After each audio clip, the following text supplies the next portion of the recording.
Hello students, जोहार। हम doctor Anupama Mishra, lecturer Marwari college Ranchi, विषय नागपुरी। आज हमरे मन टोंगरी और पझरा गद्य पद्य संग्रह भाग 1 कर एगो कहानी नौठा पढ़ब। नौठा कहनी टोंगरी और पझरा गद्य पद्य संग्रह भाग 1 कर गद्य भाग में संकलित है, जेकर लेखक सहनी उपेंद्र पाल नाहन हैं। लेखक करी कहनी हास्य व्यंकर कहनी है। और रोरेमन के हम बताए देवत थी कि सहनी उपेंद्र पाल नाहन नागपुरी कर एगो महान साहित्यकार हैं, जे कि एखन 90 बरस कर उम्र में हो साहित्य सृजन में लागल हैं और हास्य व्यंकर क्षेत्र में नाहन जी सर्वश्रेष्ठ साहित्यकार हैं नागपुरी साहित्य में। तो आओ पढ़ब आज हमरे उनकर हास्य व्यंकर लेख नौठा। रोरेमन जानीला कि गांव घर में केहू ऐसन होवेला जेके गांव कर छोड़ा मन चिढ़ाए ना, उकर नाव कर जगह में एगो नौठा नाव राख देवेना, जेके सुन के ऊ आदमी और खिसाए जाएला और सब छुआ उकर मजा लेवेना। एहे नियर एगो गांव में एगो आदमी रहे, अधेड़ उमर कर और थुल काया। उकर नाव रहे मोहम्मद दिलदार खान। मुदा ऊ अपन नाव के छोट कर के एमडी खान बन जाए रहे। गांव कर एगो चरवाहा छोड़ा एक दिन एमडी खान कर नाव कर नौठा कर देलक और नाव रख देलक मार डंटा खाओ। इके सुन के एमडी खान एक बारगी खिसाई गेलक और उके मारे के लिए डंटा धैर के गढ़ा ढोढ़ा टंगरा टोंगरी दरंगा दोइन डाँड़ बन पतरा सगरे उछोड़ा के कुदालक। उ तो बेस होलक कि उछोड़ा उकर से नहीं धरालक। और कैसे धरातक? एमडी खान अधेड़ उमर कर रहे और थुल काया रहे, उ छोड़ा के कहाँ से पकड़े पारी। मुदा ई घटना कर बाद में गोटा गांव में उकर नौठा नाव मार डंटा खाओ प्रसिद्ध हो गेलक और सब उके एहे नाम से चिढ़ात रहे और इके सुन के उ बहुत जोर खिसाए जात रहे। एक दिन एमडी खान सांझ बेरा चैत कर महीना में अपन लेपड़ी घोड़ी से गांव आवत रहे। बेर डूब जाए रहे। गांव कर सीमा में एक ठो नदी रहे, जहाँ कर डहर दरंगा डहर रहे। ओहे भीरे गोटेक झोंघा रहे। गांव कर आदमी कहत रहे कि नदी भीरे कर झोंघा में एगो चुड़ैल रहेला। उ झोंघा में एगो कचनार गछ रहे, जे कि से बेरा फूल से लदाल रहे। दूर से देखले ऐसन दिसत रहे जैसे कि चरका लुगा पींध के केहू खड़ा है। एमडी खान के हों ऐसने बुझालक। डरे उकर गतर कर रोआ खड़ा भे गेलक।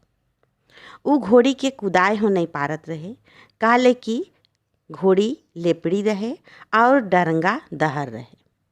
कोनो तेर धैत सार कह के घोड़ी के आगे खेदलक। सेहे बेरा कचनार गछ ठिन से आवाज आलक, रूपू ए रूपू। सुन के एमडी खान एकदम से डरा गेलक और जोर से चिकरलक, खबरदार, के है का। फिर उके सुनालक, रूपू ए रूपू। तब एमडी खान थिताए के देखलक तो का देखत है, एगो सुंदर सुगा कचनार फूल सुंदर सुगा कचनार फूल कर माझे बैठल है, जेकर गोड़ में एक टुकड़ा सिकरी लागल रहे। एमडी खान रूपू के हकालक, ए रूपू आओ। और सुगा उड़ के एमडी खान कर खांद में बैठ गेलक। अब एमडी खान उके घर लानलक और बड़ा शौक से उ रूपू के पोसे लागलक। एमडी खान एकला आदमी रहे, जनीना छुआ। जे कुछ रहे एगो लेपड़ी घोड़ी और ओहे सुगा। दिन भर उ सुगा बोलत रहे, बोल रूपू सीताराम। एमडी खान उ सुगा के सिखात रहे, बोल रूपू अल्लाहो अकबर। मुदा सुगा बोलबे नहीं करत रहे, नवा पाठ के सीखबे नहीं करत रहे, और जखन बोले बोल रूपू सीताराम। एमडी खान के इकर से कोनो फर्क नहीं पड़त रहे। मुदा उकर बिरादरी कर कुछ कट्टरपंथी मने बुझिला जे मने धर्म का ठेकेदार बन रहे ना, उमन के बड़ा खीस लागलक कि सुगा हिंदू मनकर भगवान कर नाम लेवेला तो सुगा काफिराना बोली बोलेला, उके उड़ाए देवे के चाही चाहे मोराए देवे के चाही। मुदा एमडी खान केकरो बात के नहीं मानलक और बड़ा शौक से सुगा के पोसे लागलक।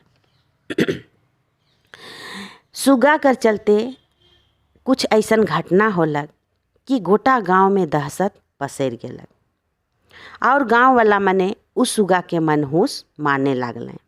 का होलक, एक दिन सुगा उड़ के हातिम मियाँ कर छाइन में बैठलक। से दिन मुरुक जोर से पानी बरसलक और उकर अचाल बरेंडी टूट गेलक। फिर एक दिन दिलबकस खा कर गुहार ऊपरे जाए के सुगा बैठलक। सेहो दिन उकर महीना से रोगाल काड़ा मर गेलक।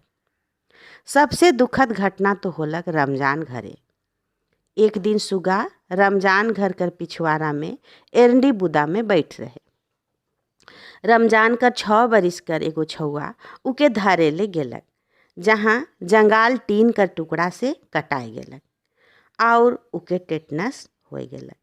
कतनो झाड़ फूक ओझा मती करवाले, मुदा छौआ कर जान नहीं बाँचलक और ऊ नुकसान हो गेलक। अब तो गोटा गांव में ऊ मनहूस सुगा कर दहशत पसर गेलक। सब के विश्वास हो गेलक कि नदी ठनक झोंघा कर चुड़ील सुगा कर रूप धर के एमडी खान कर घर में आए जाए।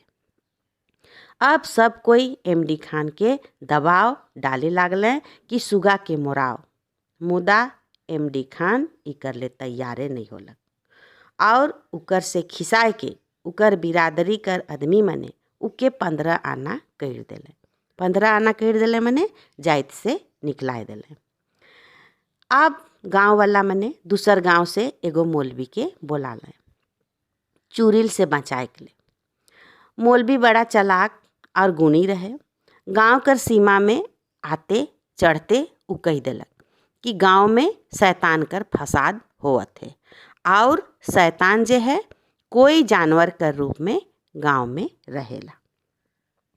तले गांव वाला से 300 रुपया उ ठाई के लेलक, ई विश्वास दियाए के कि उ चुड़ील तो का उकर बापो के भगवाए के रही और उकर सबूत रही कि जोन जानवर में चुड़ील कर बास है उ मोर जी। मौलवी रोज रात के जंतर मंतर करेल। गांव वाला मन सोचे कि बिहाने रूपू मर जाई, उकर सीताराम हो जाई। मुदा रूपू एमडी खान घरे बिहाने बिहाने बोलत रहे बोल रूपू सीताराम। अब एमडी खान हो जाए रहे कि मौलवी उकर सुगा के मोराइक में लाई है तो उ रात दिन आपर सुगा के ओगरत रहे। उहे नियर ओगरत रहे जैसे बाबा भारती आपन घोड़ा सुल्तान के ओगरत रहे। एको क्षण आपन नज़र से रूपू के ओलता नहीं करत रहे। एक दिन दोपहरिया बेरा एमडी खान घरे नींदाए रहे। सेहे बेरा मौलवी चुपचाप से आए के सुगा के डंटी समेत उतराए लेलक। सेहे बेरा एमडी खान कर घोड़ी थुर थुर करे लागलक और उ जाग गेलक। अब देखत है मौलवी उकर सुगा के डंटी समेत उतराए के धैर है। बाघ नियर चौंक के उ मौलवी कर गटा के धरलक और पूछलक, मोर सुगा के का करत हिस मौलवी? मौलवी अब का कहे लागलक, तोर सुगा बहुत सुंदर है, उके देखे ले आए हूँ। मुदा एमडी खान उके पूछलक कि उकर पानी कर डूबा में तो का मिसाए हिस? लील लील दिसत है। और कहेला तब पानी लील बरन दिसत है, हाथ में का पुड़िया के धैर हिस जे लुकात हिस? डरे सिकसिकाल मौलवी के कोनो जवाब नहीं सुझलक। तब वो सच बात बोललक कि तोर सुगा काफिर बोली बोलेला, आपने तो जहन्नुम जाई तो केहो जहन्नुम भेजी। इतना सुनल रहे कि इमली खान खीसे काँपे लागल और डंटा धैर के तमतमाल मौलवी के घुड़कलक। यह डंटा से एखने हम तो के जहन्नुम पहुँचाए दो अगर हमर सुगा के कोनो कई रहबे। गांव में सब कोई हिंदू मुसलमान सिख क्रिस्तान मिलजुल के रहे ना। तोहरे पंडित और मौलवी बन के काल एक दूसरा से दुश्मनी करावाला। अगर सुगा भगवान कर हिंदुए भगवान कर नाम धरेला तो का होला, तोहरे हैं ऐसन दुश्मनी करुआवाला।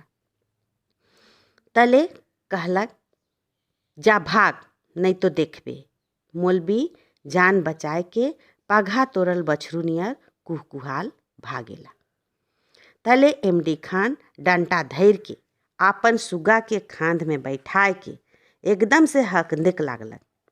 हमर सुगा के अगर कोई कोनो कई रहबा तब हमर नौठा नाम के हो याद रखबा। हमर नौठा नाम है के मार डंटा खाओ। और से दिन से अपन नौठा नाव के सुन के उ कभी नहीं खिसात रहे, मुदा धीरे से मुसैक देत रहे। ई होला कहानी नौठा। सांप्रदायिक सद्भावना पर लिखल नहन जी कर ई कहानी आपसी भाईचारा और एकता कर संदेश देवेला। एहो सीख देवेला कि गांव कर आपसी भाईचारा के अगर केहू तोड़े कोशिश करेला तो आपन विचार से आपन बुद्धि से वैसन आदमी कर बात नहीं सुने के चाही, उके मिलजुल के रोके के चाही। गांव में अंधविश्वास नहीं करे के चाही। ठेठ नागपुरी में लिखल इनकर ई कहानी नौठा बड़ा रुचिकर है। इकर में मुहावरा कर हो प्रयोग कर हैं, जैसे कि बिरादरी से 15 आना कर देवे।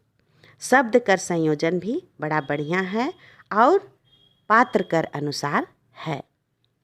कहानी बड़ा मज़ेदार है, हास्य व्यंग्य कहानी है और हास्य व्यंग्य क्षेत्र में नागपुरी साहित्य में नहन जी सर्वश्रेष्ठ स्थान रखे ना। उन ई बात कर सबूत उनकर ई कहानी नौठा है। तो आज हमरे पढ़ली कहानी नौठा, उकर सारांश और संगे संगे समीक्षा। आज ले इतने, धन्यवाद।